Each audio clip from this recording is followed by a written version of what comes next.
नमस्कार मित्रांनो, तुमचं स्वागत आहे आपल्या मराठी हॉटलाईन या लोकप्रिय चॅनलमध्ये. तर मित्रांनो, बातमी आहे PM किसान या मानधन याविषयीची. तर केंद्र सरकारनं रोखले PM किसानचे मानधन. दोघांच्या नावे शेती असल्यास पत्नीलाच मिळेल लाभ.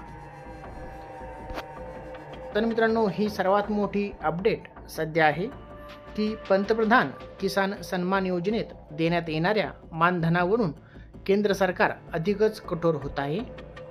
यापूर्वी शेती नावावर असलेल्या शेतकऱ्याला 6,000 रुपयांचा हप्ता दिला जात होता.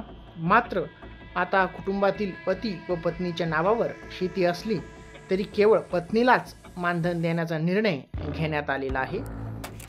शेतकरी पतीचे मानधन आता रोखले गेलेले आहे. राज्यातील अशा 60,000हून अधिक शेतकऱ्यांना या निर्णयाचा फटका बसलेला आहे. त्यांना 20वा हप्ता हा देण्यात आलेला नाही. तर शेतकरी बांधवांनो, ही सर्वात मोठी आताची अपडेट आहे की केंद्र सरकारनं PM किसानचे मानधन हे आता रोखलेले आहे. दोघांच्या नावे शेती असल्यास याचा पत्नीलाच आता लाभ हा दिला जाणार आहे. यामुळं पतीचे मानधन हे आता रोखल्या गेलेले आहे. जवळपास राज्यातील 60,000हून अधिक शेतकऱ्यांना या निर्णयाचा फटका देखील बसलेला आहे.